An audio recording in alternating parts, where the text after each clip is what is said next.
Chair Sergio is here. Recording underway. Sorry, I guess we got to do that again. So on the roll call again, we're recording now. Bernard, Here. Sadaf, Here. Cliff, Here. and Sergio, the chair, is here. And Valerie just entered.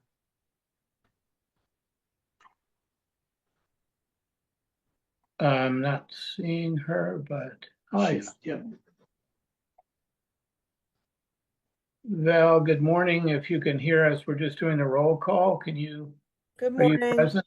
Yeah, Yes, I'm here. excellent.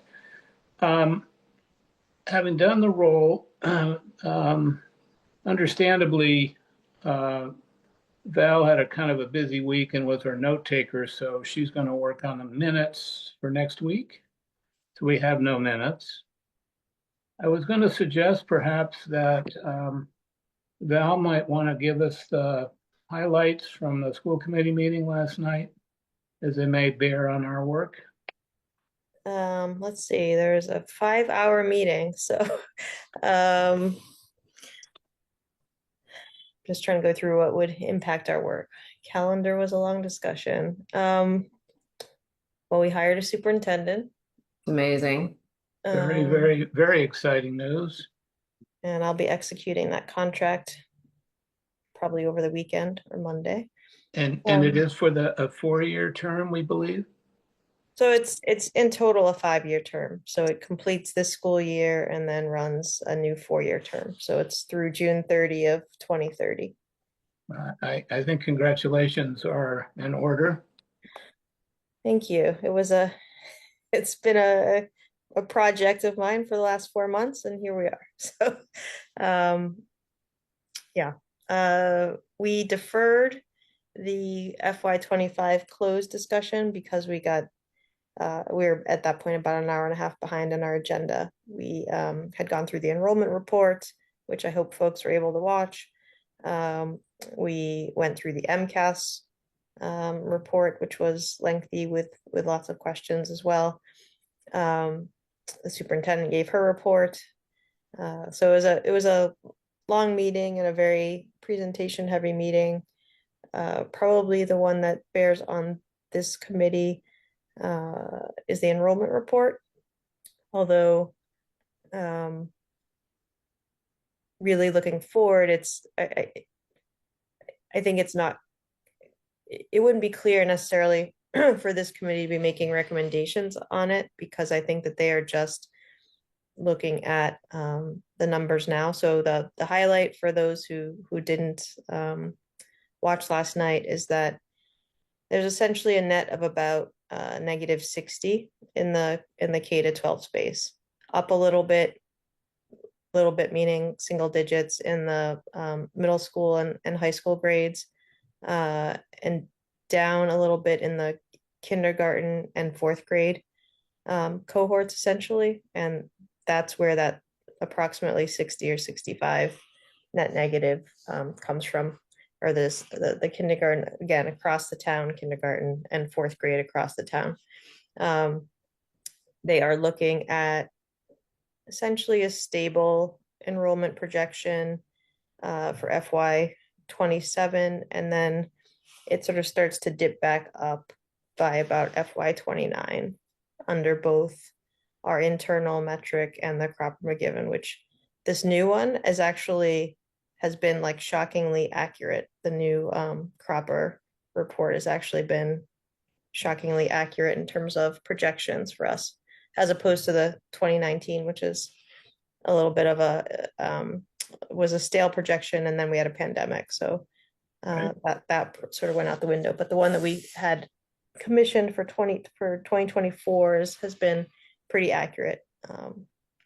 And it did indicate that things that were happening with Harvard last year or earlier this year, they think may have impacted some families coming for fellowships and things like that. And that was from Megan, who runs our enrollment and has run our enrollment registration office for a long time, and really has a strong handle on what she calls the in-migration and out-migration. We are a very heavy churn district, unlike lots of suburban districts where kids may go to school with the same kids, save one or two for most of their elementary years. That is not the case in Brookline. Our numbers tend to be pretty stable, but the children who are sitting in the seats changes at a much greater rate than many of our surrounding communities.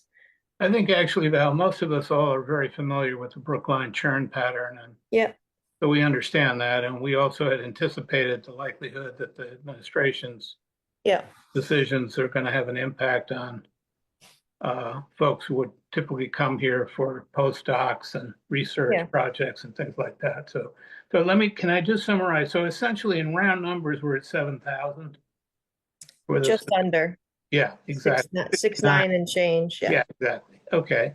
And what my other question was there anything particularly noticeable about enrollment differences among the K-8s, that is zone by zone, or anything like that? Or was it kind of what you'd expect, that those areas that have largely single family and two family were pretty stable, and the schools that are serving the more of the rental and condo areas had the Yeah, I wouldn't say that it's actually, I don't think that you can even divide Brookline up that way in terms of schools because, I mean, if you're thinking about South Brookline, for instance, it's the largest rental property is in the Baker buffer zone area. So I'm not sure that we have any such district, quite frankly, in all of our enrollment zones.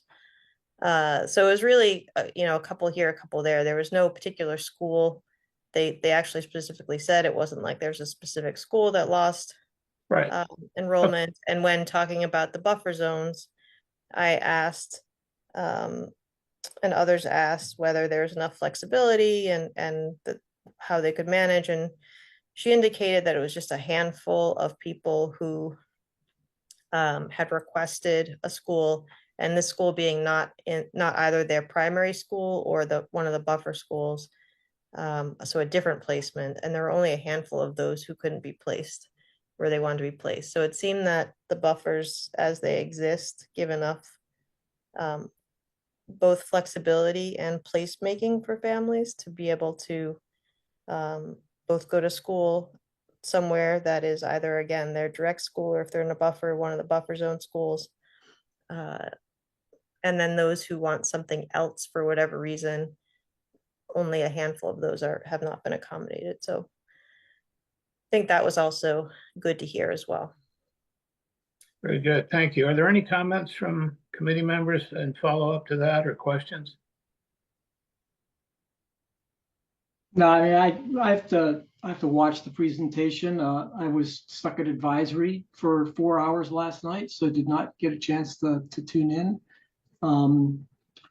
So I really can't comment until I look at the information. I would also say that in a sort of related discussion, or part of the same discussion, but we get off a little bit on a side tangent with questions.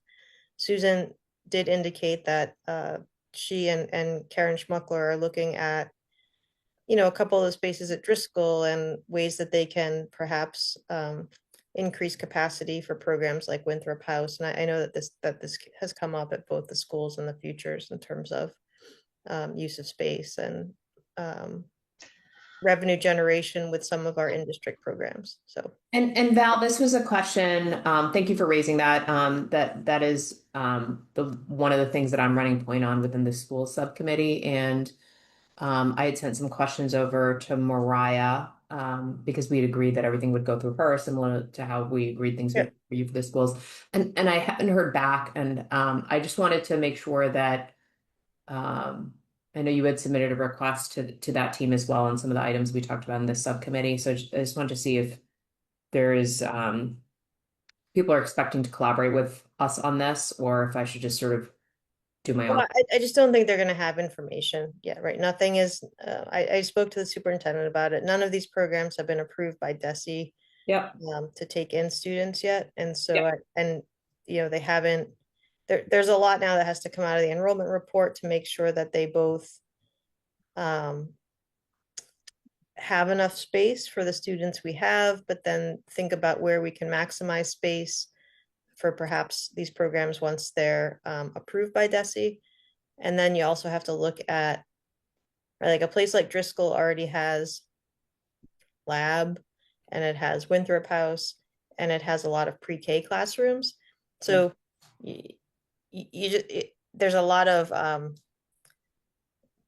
there might be a lot of movement, right, of other things that the leadership on the fifth floor really needs to look at to make sure that the school can run well, right?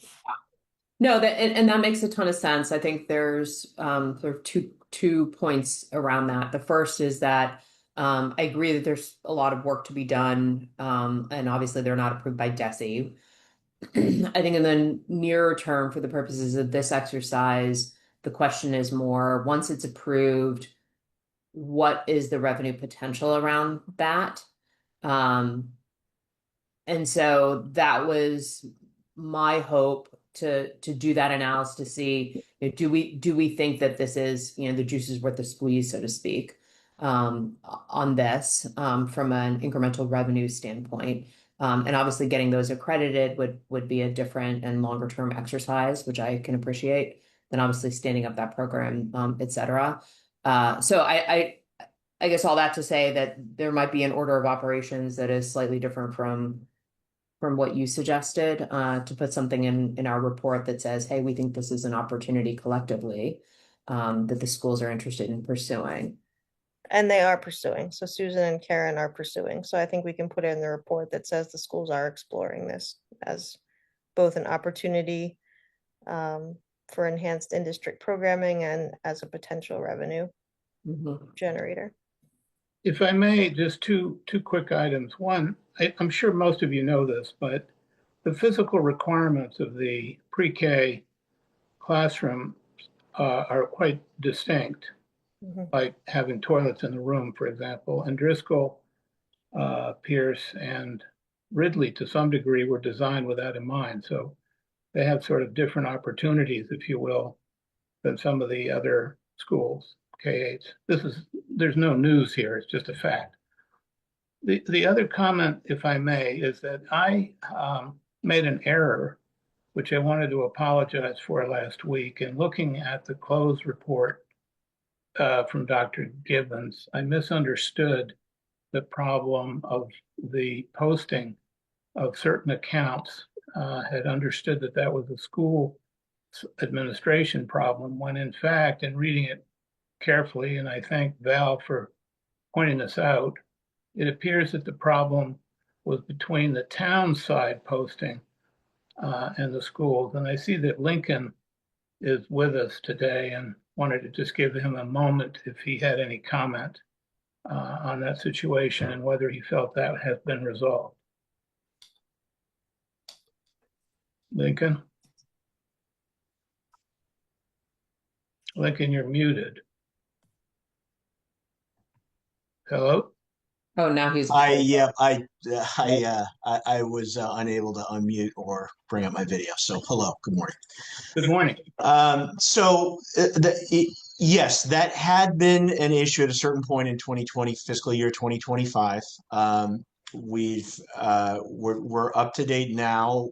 We do have some delays now from the schools. We have a few posting issues for fiscal 26, but that's not directly related to what we're talking about with respect to closing out fiscal year 2025. I think we're well on our way. But the fiscal year 2025 issues have been resolved. Mostly, I just wanted to understand, was this because we couldn't find people or? So I think I can speak to the surgery. I think right. It's the our Chapter 70 money, which is education money that comes in, but it comes in through the town. Our circuit breaker reimbursements, other grant programs, things like that. So it's really structural in some ways, because it first has to go through the town and then they have to post that revenue to our account. And so until that happens, we can't charge against that account. So we can't run numbers to monitor spending against the allocation until that's done. And I don't know if that's, I'm not suggesting that that is somebody's fault. It just is, the nature of the structure is that there's just a lag because it has to go through that sort of double step before we can ever charge and then report on it. I understand that fully. I'm really just saying here is a coordination item that has come to light and wanted to just put a bit of a light on it in the sense that if there are some solutions or suggestions that might come from finance department working with the schools, recommendation to the select board, that's really the Understood. I just want to make sure that on this recording, I said that I want to make sure that I clarified there's nothing nefarious going on either the town or the school side. It's just sort of not intended, not expected. That's correct. So Go ahead, Luke. If I could, Sergio, yeah, just wanted to address a little bit more to your specific question. So with respect to fiscal year 2025, I didn't realize, and that's new information to me, Val, that if there was some concern about posting of, for example, Chapter 70 funds. My understanding was that the only specific concern that had been voiced to me earlier was with respect to receipts for the school lunch program. And I believe but I believe that was the primary piece that I've heard about. But with respect to the school lunch program and receipts from there, because there was an interest in making sure that those receipts were fully in earlier than they would normally be in order to close the fiscal year 2025 projected deficit, because costs would now be assigned to that and to circuit breaker in ways that they hadn't previously.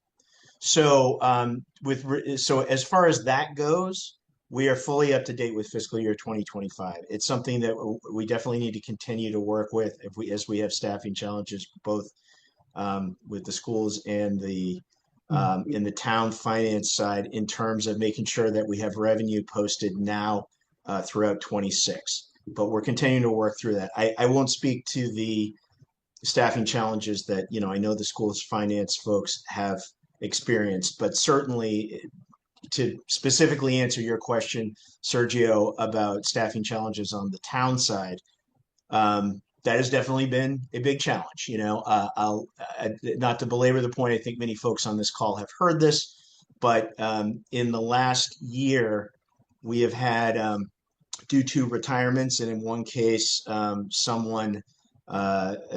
previous comptroller moving on to be a finance director in another municipality, we had every single one of the barring one, every single one of the division heads within finance turnover, and we had extreme difficulty. I had extreme difficulty in filling those positions at the salary levels that they were at. So that certainly filtered down to other positions, for example, assistant treasurer position and a deputy treasurer collector position. Those positions are filled now. I hope we can continue to fill them. We have great people in them, and we're in a better place now. But to your question specifically, Sergio, salary is a direct concern of mine in finance, in keeping good people in positions, because for some of not for those division head positions, but for some of the second tier positions, specifically, for example, the assistant chief assessor, the assistant treasurer, and the deputy treasurer collector, all three of those positions, unlike the retirements and the promotion over to another municipality for the division heads, those positions we hadn't been able to keep people there because we simply weren't competitive with respect to the demands of those jobs and what they could find, for example, at UMass. So that's a longer question. Happy to explore the answer, rather. Happy to explore that further as the subcommittee would like. May I just only suggest that since I know that the town administrator is in the process of developing budgets and meeting with department heads, that I'm sure that you will make clear to him the struggles that you're having, and that there may need to be some ways of addressing that within the nature of the budget, including the work of this committee and recommendations of this committee. So I'm certainly open to receiving something that might be useful in that regard in advancing. I think it's really critical that we do whatever we can on the town side to make sure that we're allowing a smooth workflow. Enough said. I appreciate your candor, and I appreciate your help very much. Thank you. Appreciate it. Thank you. Um, Unless there's anything else on the general topic, um, let's move to some of the actions that we've been pursuing. We have received a very thoughtful memo, I think, from our chair, Bernard, concerning some ideas around development, commercial. Did you want to speak to that, Bernard? Sure. I think that, the memo goes into a lot of background that I don't think is appropriate or necessary for our report. And I'm working on a sort of conclusion that would be included, that could be included in the report, emphasizing, that we're always looking to increase tax revenue, limitations on, commercial development that's not, large in scale. What I suggest is that we, make some recommendations with respect to how we can make development in this town, both large and small, easier through, regulatory type reforms, and include in the report a timeline for bringing on large developments to the tax rolls. I mean, for example, Chestnut Hill East, Waldo Durgan. Although I'm not really focused in on this yet, any recommendations with respect to zoning that we may have. So the point is that, and I think we need to develop sort of a roadmap for our subcommittee. What's going to be in our report, so that we can sort of plug things in, or think about where to plug things in early. Are there any committee comments around Bernard's memo? The only one that I had was that one of the things that you suggested had to do with the possibility of taxing for-profit activities from not-for-profits, and you mentioned the parish house idea. I presume that this is something that we need to run by perhaps town council. Well, the assessor, yeah. Or something. And Yeah. so we're going to assume that you'll follow up on that. Yeah, I'm going to follow up on that. I mean, that's not going to be a huge amount of money. No, I understand. But nonetheless, it's just an important question to ask. Yeah. Lincoln, your hands up. Yeah, let me just say it. I think that the importance of it is not the amount of money that we can get from that, but just, helping the voter or telling the voters that we are, that we're aware of this as a possible problem and we're acting on it. I mean, I think a lot of this is not, this is going to be your panacea, but that, this may have a small impact on our finances, and we're taking steps to look at them. So, Lincoln? If I could, I really appreciated Chair Green's memo. I think it was really helpful, and it is something that I would absolutely want to work with him about, because I think there's some areas that we can go after there. Just a couple things that are related to what was in Bernard's memo that I want to mention. On a smaller level, unfortunately, I couldn't agree more that I really wish we could tax parsonages and other buildings that are residential in nature, but that are used another type that is actually higher, that is actually assessed at a higher level than the few parsonages that we have in town are the President's House, for example, from Boston University. Unfortunately, the law does not allow us to tax those. It's really specific about both of those, in particular with parsonages in Chapter 59, Section 5. That being said, it is something that we audit very, very closely. So specifically to parsonages, we actually had a situation recently where, that was a year and a half ago, or a year ago, where the assessors because of the assessing staff's regular review, discovered that the parsonage for a brief period, 8 months, was being rented out rather than being used by the religious leader of that congregation, and we taxed it. For those 8 months, we got that tax. Then it was returned when they got a new minister, and unfortunately came out of the tax rolls. So it is something that I definitely like to to work with Bernard on. Just two brief things, and then I'll stop. I think at a higher level. Again, I thought Bernard, your idea about the possibility of withholding services or perhaps building department permits from those nonprofit entities that don't participate in pilot programs with us. I think that's really interesting. And I actually reached out to town council to see, to find out what legally we might be able to do there. But I think that's interesting and definitely would want to pursue that if we can. The other last thing on a high level that with respect to tax revenue that I did just want to mention to the subcommittee, since I think it's touched on in Bernard's memo, is new growth. We actually, in fiscal year 2026, we the town have the highest level of certified new growth. That is to say, renovations, additions, or new construction, both in residential and commercial industrial properties in town. We have the highest level since 2003. I strongly suspect it's the highest level ever, but it certainly is since 2003, since when the DLS started tracking, the Division of Local Services at the state started tracking it. And the primary reason that it is the highest is because we've made an investment in auditing and more closely looking at personal property, that is equipment in businesses, that is taxed at the commercial rate.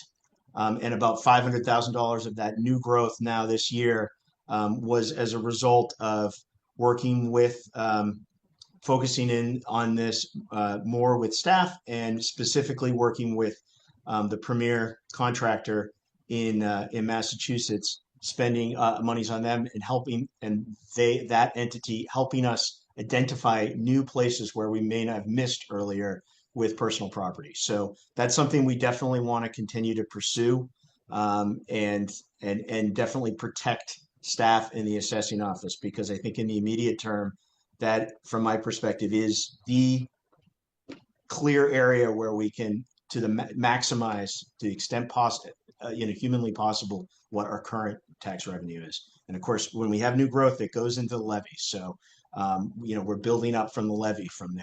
So I definitely want to, Bernard, it would be great to work with you on some of those, because I think there's interesting ideas, and I appreciated your memo. Well, thank you for that, Lincoln. Yeah, by the way, can I just add, I mean, that is the type of information that voters need to have, right? I mean, it's showing that we are really working hard to get the money to keep our taxes under control. So yeah, we'll work on putting some language together. Yeah, I think that's very important to find a way for Lincoln, for you to perhaps summarize these thoughts and find a way of submitting them to the subcommittee, and then Bernard can perhaps pick up from that and incorporate it. So thank you.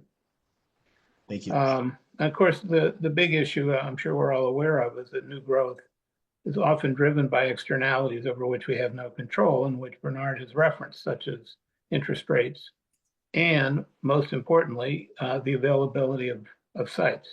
So we'll see.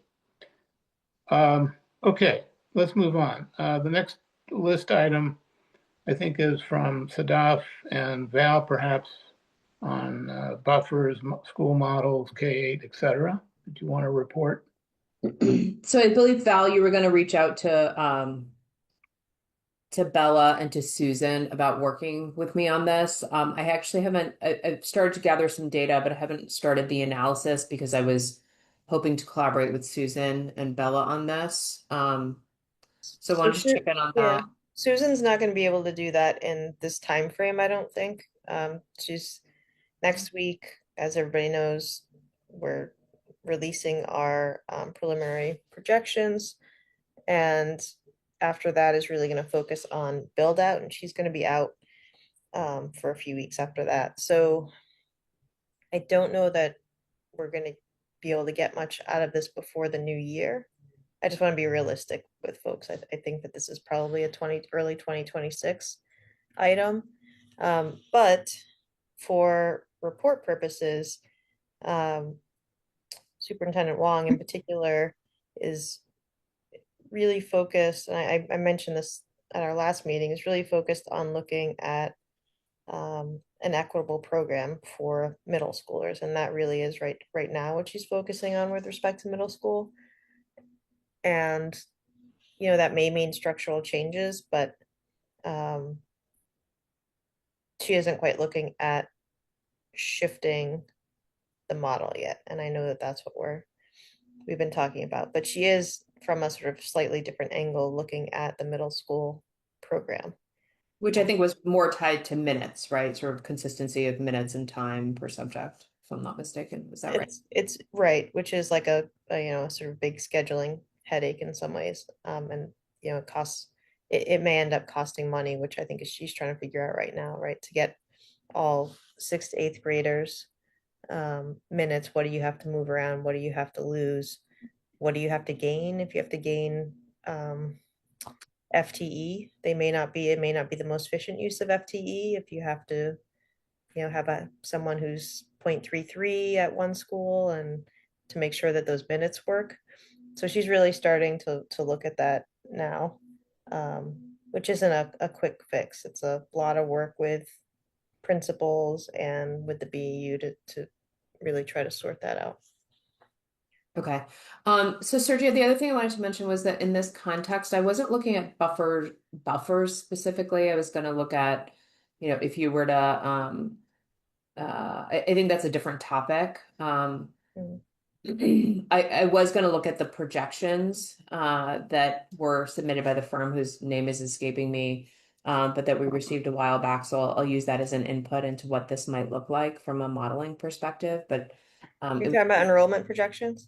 yes, that's right. So yesterday's report has some really up-to-date and refreshed data. I don't know if you have it. Yeah. No, I did, and I watched the meeting, and there was the prior report that was shared around. I watched most of the meeting. I will say I didn't watch the whole meeting. It was very long. I had to be a little selective because I had other things to do. But so I'll take a look at that, and then I know that there's obviously the projections or the actuals from this year. But were the projections sort of going out also updated based on, there was a report that was published, I think in March of this year that I was going to go back to the extent that yesterday's update did not include a forward-looking updating projections. They're updated through FY27. Okay. All right. I'll make sure that I use the latest on that. Thank you. Again, at the risk of being naive or asking dumb questions, is the matter we discussed last week about the fact that the schools are on different clocks of any relevance to this committee's work, or is it on the radar at the school committee as a question?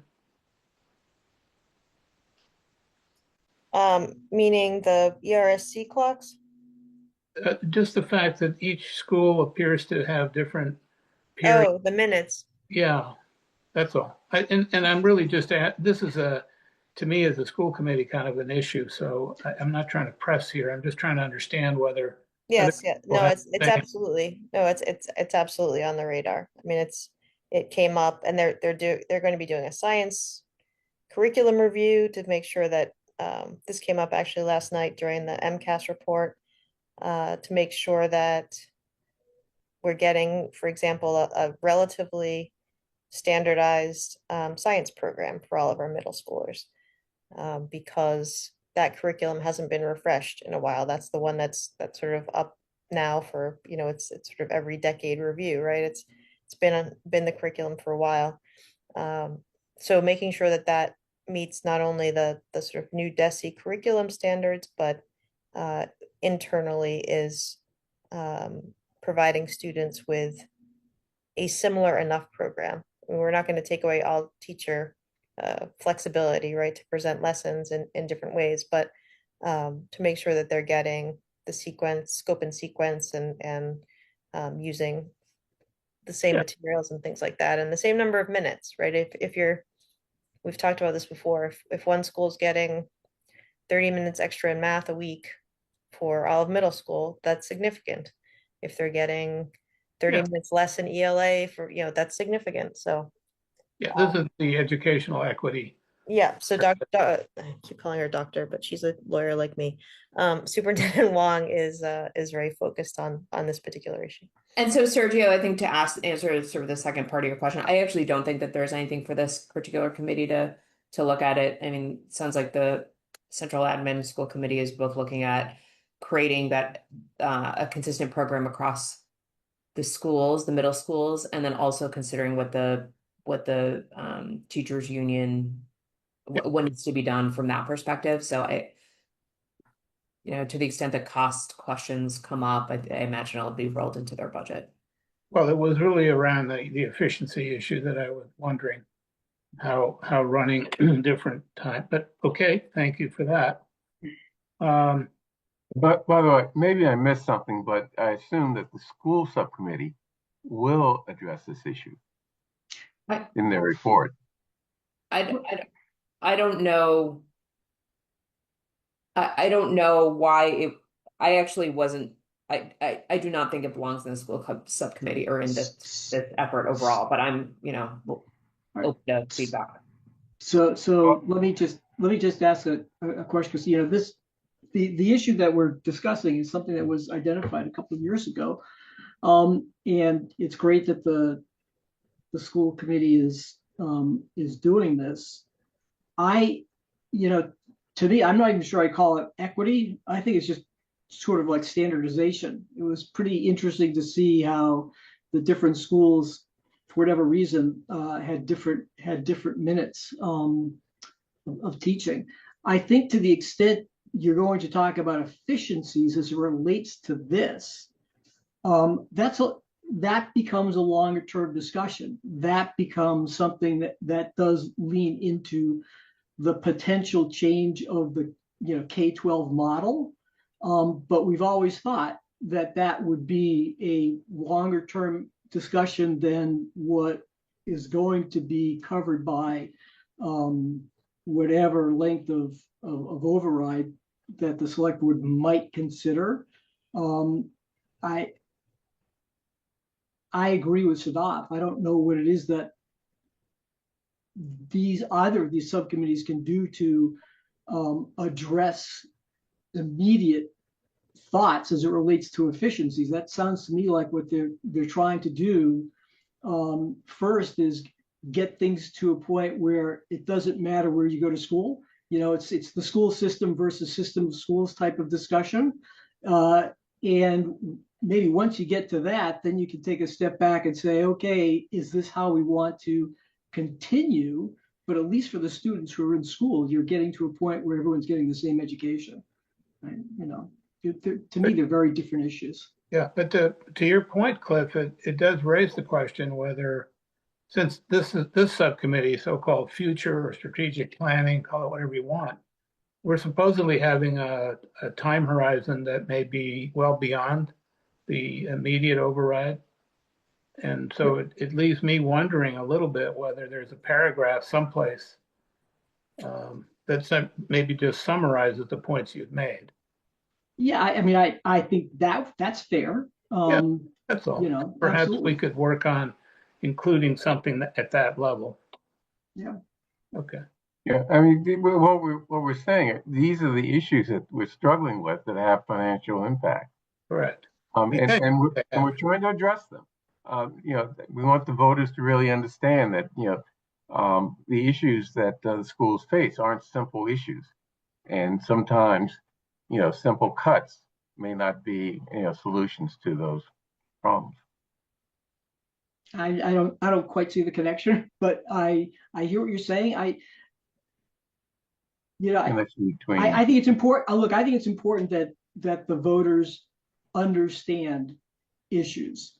But that sounds to me more like a marketing sort of slant. on a document than pure information. I think Sergio's right. We need to put in something about it, and I think from my perspective, what we haven't seen over the last 5 or 10 years as it relates to the discussion about changing the K-12 model. And I'm not suggesting that it's the right thing to do by any means, but we have not seen an analysis from a financial perspective as to what it would cost up front and what it might save over time. And again, I am not suggesting that's something to do today or something to do in the next year or year and a half, but it is something maybe after several years. That's the recommendation that I could see coming out of here, as opposed to an explanation. Here are our problems, right? We have to come up with, if we're going to mention problems, we need to come up with what are potential solutions or ways to understand possible solutions. And we can't make a judgment about a solution, say changing a model, until you go and get that sort of financial analysis. That it's a very complicated situation, but you have to go there.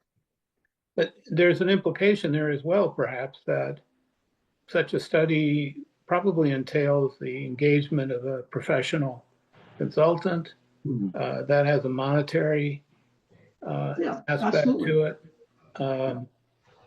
And in that sense, it may or may not be a budget line item, or it may or may not be an override budget line item. So I do think we should think about this point and find a way of including some reference roadmap, if you will.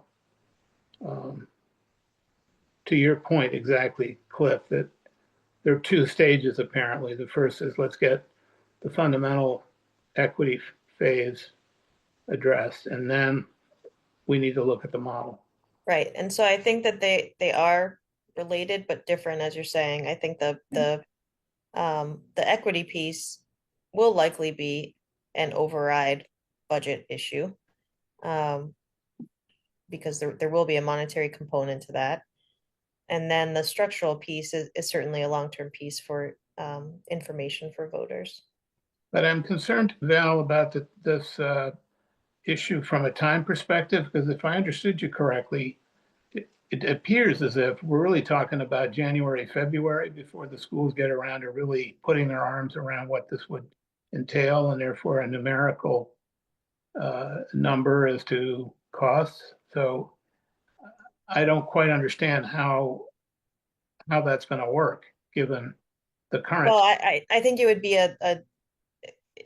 a short 3-line statement that we're looking at. We're not going to have our arms around it with a cost out for the structure piece or even the equity piece.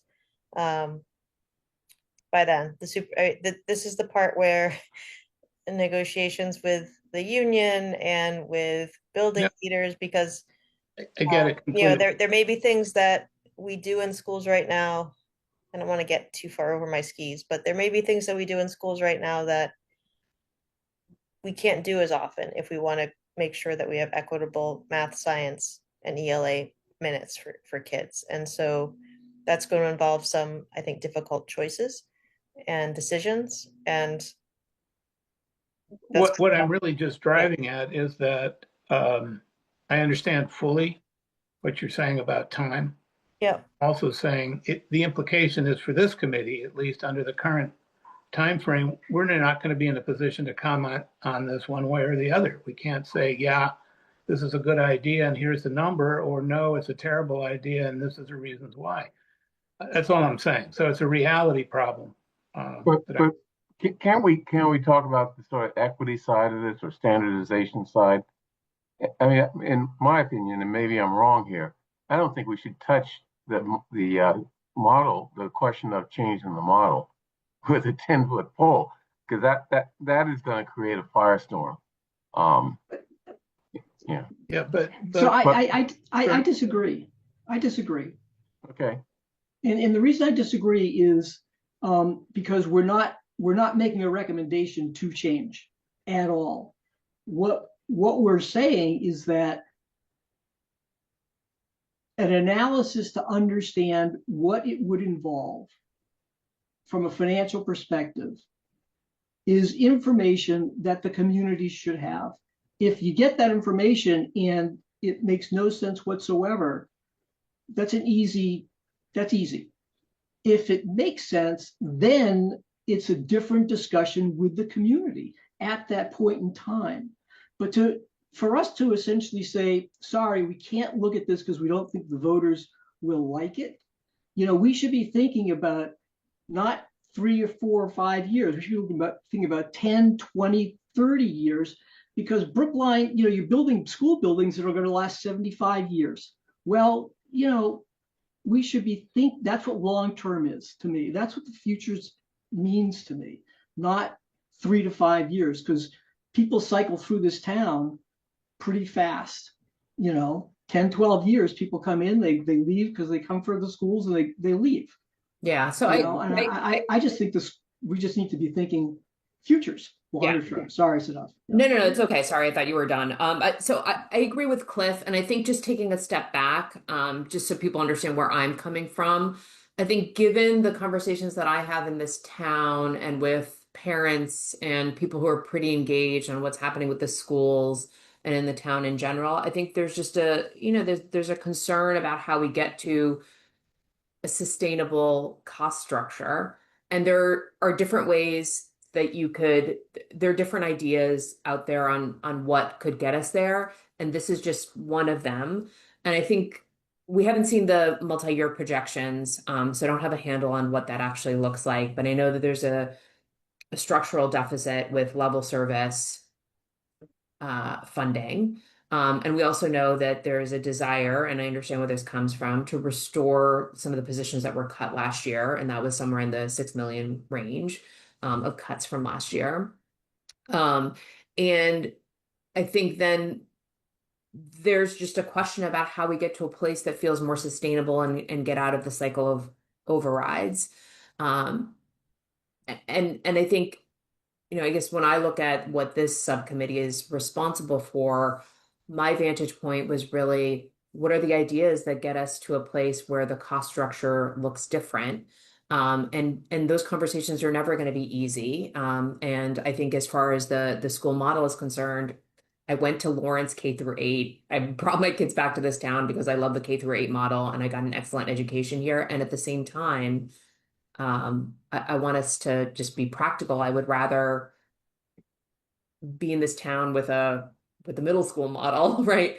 And get an excellent education that way for my children, than to be in a situation where things feel unsustainable, right? There's sort of macro level implications to that, that I think everyone on this call is aware of. So I think that if we are going to include something in the report that says that it inspires some confidence in voters, I think the question is, and we can, if there are other ideas, please, I'd love to hear them.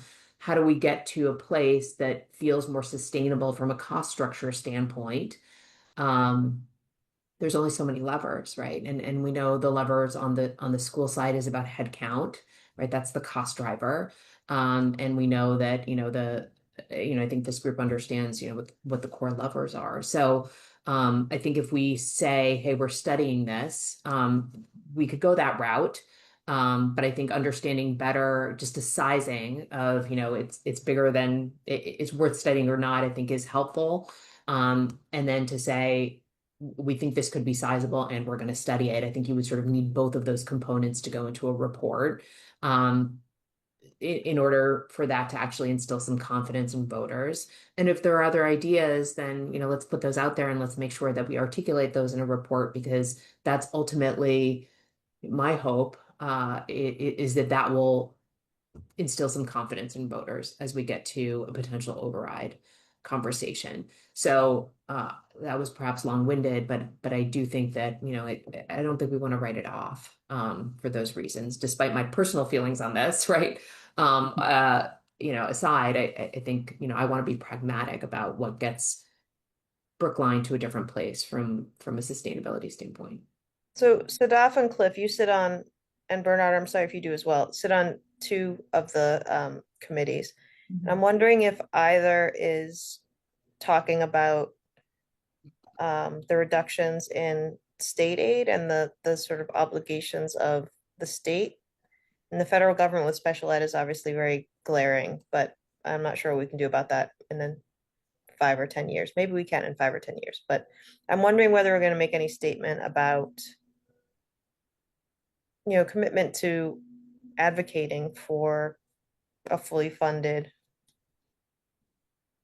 state aid package of any kind, or whether we're just looking at our own internal levers. That's a really good point, Val. And I don't think it has been raised at the school subcommittee. I think it's something that absolutely should be discussed. We do have something else that we're talking about, politicking, and so having other issues that make sense to be leaning into potential legislative action, I think is absolutely something we should be focused on, and we should get some of that information and possible thoughts from you, and Mariah, who's on the committee, could certainly give them as well. But yeah, I thank you mean, for that bringing that up. MMA report is I think really instructive and insightful on some of the challenges on the state side. Okay, this sounds good and promising, and I leave it to our colleagues here to carry the ball back to the schools subcommittee if that's where it belongs. And there may be a longer picture, as we've discussed, for us to mention as well. All right.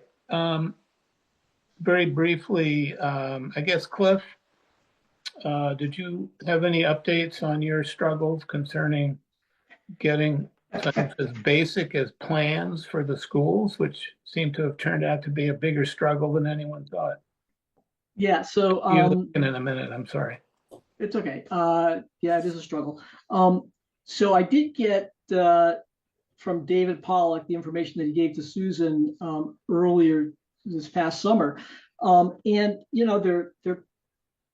they're from 2017. All right, so the information is old, at least as it relates to several schools. I have not yet contacted Charlie Simmons or Dan Bennett to get on a thumb drive, essentially, whatever plans they have that can then be decoded, if you will, by a CAD/CAM program, and which I've also talked to David Pollock about, and then get certain pages printed out so that I'd actually be able to, look at them in a way that might, and I'm going to use the term might, provide us the opportunity to build the inventory that we all talked about that we'd like to see available just for everyone's education, right? And also to begin to match that up with information about, enrollments and stuff like that. It's a fair amount of work. Obviously, it's something that dovetails with some of the things that we're doing over on the school side. And, both Sadaf and I are looking at obviously things that overlap each other, and I'll keep you posted. Sounds like you're also under a bit of time pressure to actually achieve some results.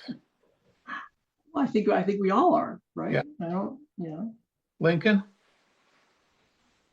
Hi, so I was raising my hand with respect to the conversation about state aid, and I was a little late. I'm sorry, but I just wanted to mention two key pieces that many folks on this meeting may already know. But with respect to where the state is with their finances each year, the Massachusetts legislature and the governor's budget office hold a consensus revenue hearing, typically in the first week in December. I don't think it's scheduled yet for the first, but I strongly suspect it'll be in the first week of December for the projection for fiscal year 2027. That's just something to keep an eye on, but not to be negative. We certainly want to stay optimistic, but there was already some projections that tax revenue for the current fiscal year for the state would be down by about $650 million out of the 41 point something billion dollars that they were originally projecting. So I just want to give folks some context for where we can expect perhaps that local aid may not be seeing increases that we've seen in the last few years. So that's all. So to that point, for both the town and the schools, how are you going about projecting or forecasting your likely impact scenario, and how does that weave into what you might come to the voters for? So I want to be clear in the first instance, it's whether it's a slight increase or projected level funding, which is sort of conservatively what we've traditionally done in the town. It's not going to move the needle either way, right? Regarding, for example, whether or not there's a need for an override for level services, just to be clear. But it's something that Melissa and I in particular look at every year with revenues, and it's something we're thinking about. Haven't really gotten to the point of, hey, we think it's going to be this or that, but that consensus tax revenue hearing is going to be a key metric in figuring out, do we want to be, how conservative do we want to be with projections? So something that, for the overall committee to have, and obviously first week in December, maybe that informs what my question is going to be, is to understand from both the town and the schools, how much did we get this year from the state and from the federal government, just so we have those gross numbers, because whatever happens is going to be working off of those, and that at least gives people on the committee an understanding of the Metrics. worst case scenario versus maybe something more benign. Okay. So very briefly here, in the few minutes that are left, let's talk about a couple of things. First, the full committee is meeting, I believe, this coming Wednesday, the 14th. Our subcommittee is currently scheduled to meet on Monday, the 12th. Wednesday the 12th. I'm sorry? Wednesday the 12th. I'm sorry, thank you. Wednesday, the 12th at 8 o'clock. And a first question is, does that make sense? I'm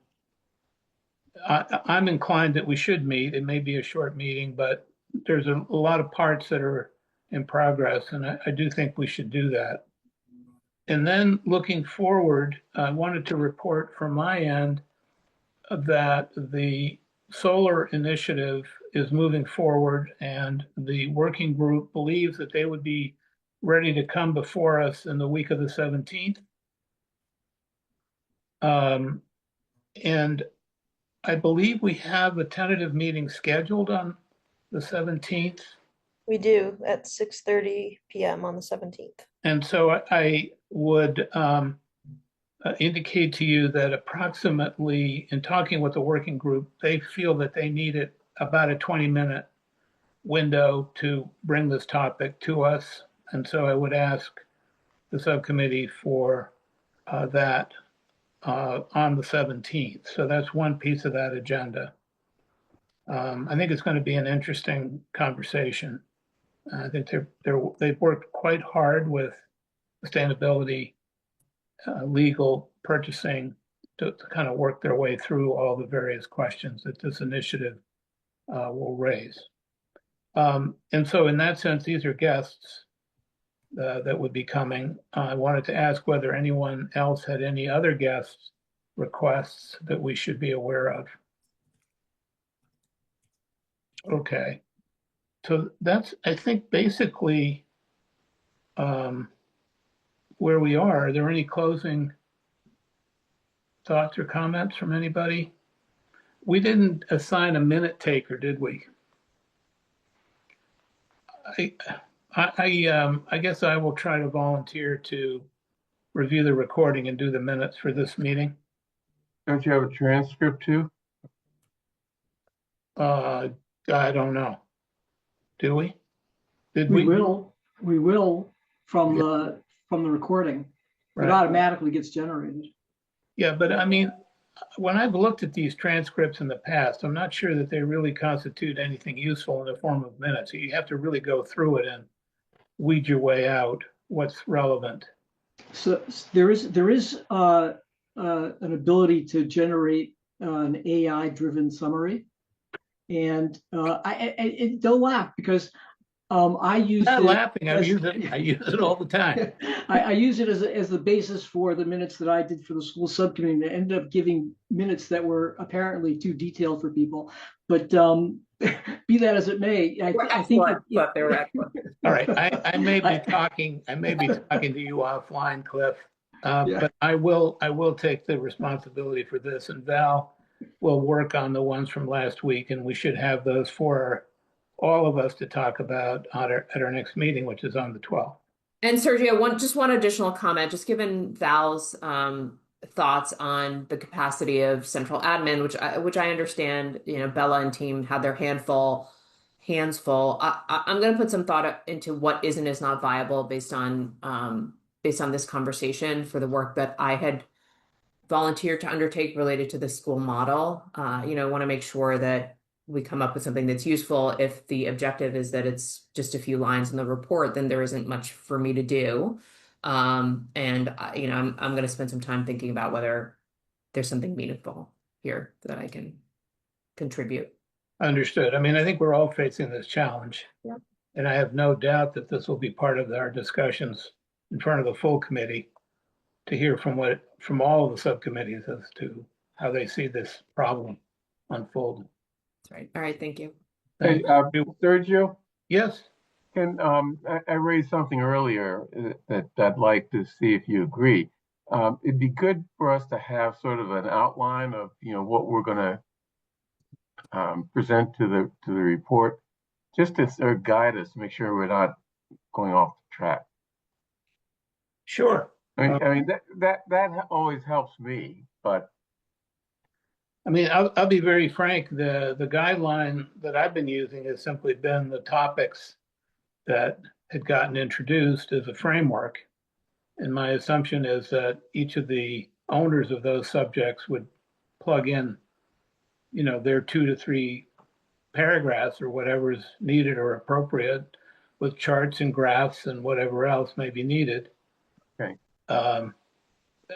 Maybe I'm being too naive, but no, I don't think that. But I'm thinking more in terms of let's identify, what is, our 75 years, let's put it, thinking type of issues, and what we want the voters to recognize may have more immediate impact on their tax situation. right. But remembering that this committee is not dealing with immediate impacts. No, You know what I'm saying? not immediate, that- but more. that we're trying to look out a bit and ask I think for me, I'm asking the question, we've been doing things a certain way in the town for many years. Are there some things that we might want to do differently? Okay, good way of putting it. Yeah, that's all. That's just my thought. But I'm happy to be guided. I'm new at this. All right, everyone. Thanks all, and we'll see you next Wednesday. Thank you. Thanks. Have a nice day, folks.